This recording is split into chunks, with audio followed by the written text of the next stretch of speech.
Hey Daniel, welcome to the GAC RMHC Golf Classic. Just want to give you an opportunity here to view your swing at regular speed. We'll let that play on through. We'll put you back in your address position and we'll go ahead and take a look at a few things for you. So while we got you back here in your address position, let's first of all take a look at your posture. Your spine's nice and straight and on a slight tilt. Legs come down into a nicely unlocked position. Your arms hang down nice and naturally in front of you, and the club works out to the golf ball. So you're achieving some good posture there in association with good balance. It looks great. I may want to probably try and get your arms to hang down just so your hands are just ever so slightly closer to your legs. Increase the angle relationship between your forearms, wrists, and the club shaft. So just increasing the angle in here a little bit, because that might help you increase the amount of hinge you create or wrist cock that you create during your backswing. So just a subtle little refinement, just letting the hands hang just a little bit closer to your thighs. Okay. As far as your alignment's concerned, we can see that your feet are running in this direction here, carry it out to fairway. Theoretically, your club face is supposed to run parallel to your feet. Parallel lines on camera will have an appearance to converge. And even under that scenario, we can see we are set up, unfortunately, into the corner of the water.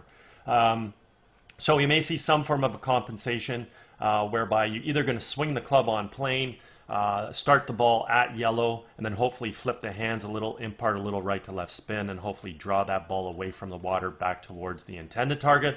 Or you're going to come a little bit from over the top, attack the ball a little bit from outside to inside, and then hopefully be able to pull the ball back to the red flag. And we'll get a sense of exactly what you do here in just a few minutes. Let's do a little split screen between you and Jordan Spieth.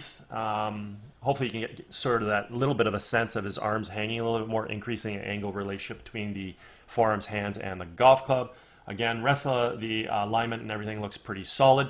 When we take a look at the golf swing, simply want to turn the shoulders, drawing the arms and hands back as well as the club. We want the club coming back along the red line, which means the club is coming back on proper swing plane and on a natural arc.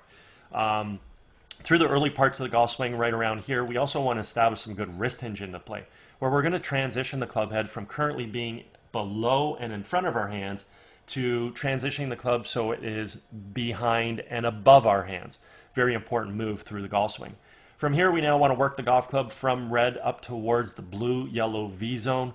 When we finally set the club at the top of the backswing, we either want to have the left arm of the golf club situated on the yellow line, anywhere within the blue-yellow V zone, or physically up on blue, as we can see with Jordan Spieth. We also want to create full shoulder rotation, and we want to do this about a very stable right leg, all the while maintaining the posture that we achieved at address. Let's go ahead and watch you initiate your takeaway here. You sort of pick your hands up and out away from you, which obviously takes the club shaft and the club head to the outside. So one of the things you want to do when you initiate your takeaway is do not be afraid to let your hands, arms, and golf club move around you a little bit better. Okay, golf swing is a circular motion. That means it works on an arc. So when that club works on that red plane, it means it's coming back on a swing arc. Right now you're pushing everything outside and picking it up. So as we continue to move back here, we continue to move the hands and arms out instead of around. We're picking everything up too much. We can start to see that you're starting to create some hinge, and you're going to get the club head above and behind your hand. So here, hopefully it falls behind you. So that's great. It's just your whole arm unit is just too far out away from your core. We like to see your hands and arms a little bit more around you, and that would be ideal. So the only concern now is as you keep going back, you might set your arms a little steep, but right there you shallow them out even more, so that's a good little correction right there.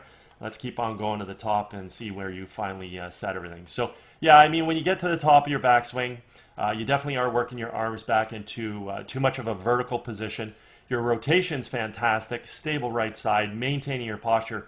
But one of the things I also want to point out, you're very stiff-wristed with the golf club. You got to learn how to create more natural wrist hinge through the entire backswing, especially right up here in the top. We're not maximizing our wrist hinge, and therefore you're not going to maximize the length of your backswing. Backswing is probably going to be a bit abbreviated, and your arms are probably going to compress and get a little bit out of position because your subconscious brain is telling you that you still need to get this golf club back further, and that's exactly what we see here. So we see a little too much run on with your arms, which you won't need to do if you create wrist hinge, because wrist hinge creates club travel. So if you create club travel via wrist hinge, you don't have to swing your arms back as far. Okay. The other thing that wrist hinge does for you as well is it stores power. Very important. So think about a pitcher throwing a ball. Pitcher, when he brings his arm back, he cocks his wrist. What does he do at the last second? Well, he snaps his wrist going through. That gives him a ton of power throwing the ball. In your case, because you haven't maximized your wrist hinge, you're going to limit the amount of speed you can create with your club head swinging through with that snap. Okay, so a little too vertical here, a little too upright, also lacking a little bit of wrist hinge. So, obviously would like to initiate this takeaway by bringing it back inside as well. Let's go ahead and watch the transition back into the ball. And simply what we want to do now is we want to move our weight from our right foot to our left. I want to fire the knees and the hips to the target laterally, unwind the core, and fire the hands. In doing so, we have to bring the golf club from wherever we set it within that blue-yellow V zone and get the golf club to return back to red. And that's exactly what we can see here with Jordan Spieth. The golf club has returned back to plane. The other thing we want to point out at this stage of the golf swing is the relationship between the lead form and the golf club. I refer to this as the backwards check mark. It simply means the club head right now is remaining above and behind our hands coming into the hitting zone, and this is what's going to allow us to create a lot of power in our golf swing, let alone also his ability to hit the ball straight, due to the fact is that we already mentioned the club has returned back to plane, which is a main ingredient in order to produce straight golf shots. So let's watch you create your transition back into the ball here. Your hands come over the top a little. Unfortunately, as your hands come over the top, you're going to fight to keep the club head in behind your hands. Going to be very difficult now to get that golf club to return back to plane.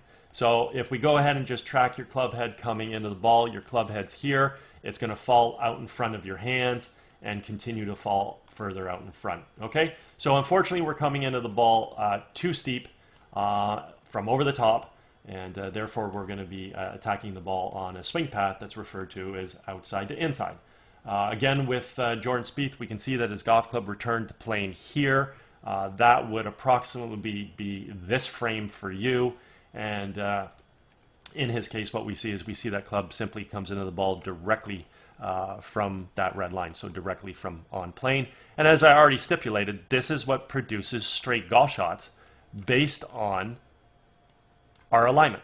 Lastly, assuming that the club face squares up via having a good grip. So three things we need to be consistent and hit straight balls are: we have to aim well. Feet have to run parallel left of the target. The club has to return back to plane. And then we lastly have to square the club face up via having a good grip to allow all this to come together. So we can see that the downswing planes are vastly different.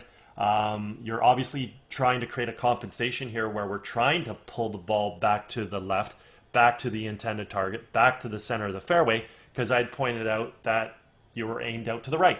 So this is your compensation. So this is a good compensation, but when we create compensations in the golf swing, it's going to be very difficult to be consistent. So at this point in time, we can take a look at the pass of the club. We can see what Jordan, his club is inside the ball. It expands out to make contact, moves through in a nice natural subtle arc. Your club is outside the ball, dropping down and across to make contact. And when the golf club moves on that path, very simply put, if we square the face up to the path, then guess what? We can pull the ball back towards the intended target. So again, that's your compensation. You're swinging the golf club from outside to inside to hopefully pull the ball back to the center of the fairway and not lose the ball where you're aimed, which was out towards the water here. Okay? Now, if we over-release the club to the path, not only do we pull the ball back online, but then we're going to impart some right to left spin on the ball, and we're going to hit some form of a pull draw or pull hook. If we leave the club face just a little bit open to the path, nice thing is ball can start a little right of that, and then obviously by having the face open, we had a little bit of left to right spin, and we'll hit this nice little buttercut that won't hurt us at all. And if we leave the club face too open, what ends up happening is we block the ball even further right, which is pretty incredible considering we're swinging to the left. Therefore, the club face had to be massively open. We're imparting way too much left to right spin, and we're going to hit this block slice. Okay? So at the end of the day, your golf shot is dictated based on the timing of the club face. Because the club is coming from out to in, if we happen to square the club face up, it follows red. Over-release the club, continues to follow the little yellow arrows. Leave the club face too open, it falls blue. And if we time it properly, it'll fall yellow, and that golf shot will turn out. At this point, we want to go ahead and also just take a look at your right heel through impact, and let's see if you continue through with good footwork. Which you do, that's great. So you get up on the toe, your right foot, finish with your weight on your left side, fully rotate through the golf ball, and you got a really good looking finishing position here. So overall, you've got some really nice athletic qualities with respect to your golf swing. Your hands work well, they come back, they fire through. Your core works well, you coil, you uncoil. You've got great footwork allowing you to get through to a good finish. You know, your posture balance looks great. Like I said when we first started, try and relax those hands just a little bit more down towards your kneecaps and get them just a little bit closer to your thighs to increase the angle relationship between your arms and the golf club. And then from here, when you draw the golf club back, you simply want to allow your hands, arms, and golf club to swing around you, swing inside. Right now you're sending them outside and picking the golf club up. So don't be afraid to let your hands move inside and around. And then ultimately you want to learn, like I said, how to establish proper wrist hinge during your backswing. Very important. And then lastly, you want to learn how to come into the golf ball without this over-the-top move. This over-the-top move is just going to wreak a lot of havoc on your inconsistencies and your left-to-right tendencies. I mean, you have to produce perfect timing here in order to hit what I refer to our pull-straight shots, subtle pull draws, subtle pull fades, versus, you know, hitting those pull hooks and pull slices, depending on where that club face is through impact. Okay? Anyways, if at any point in time you ever want to work on any of these aspects, I'm over at Glen Abbey in Oakville. Be happy to structure a program for you. Also, if you're involved with any golf tournaments at all and you guys are looking for a unique gift to provide your guests, feel free to touch base. I'd be happy to discuss my swing analysis services. Anyways, hope you had a fabulous day, and hope you enjoyed getting an opportunity to see your swing on video. Take care.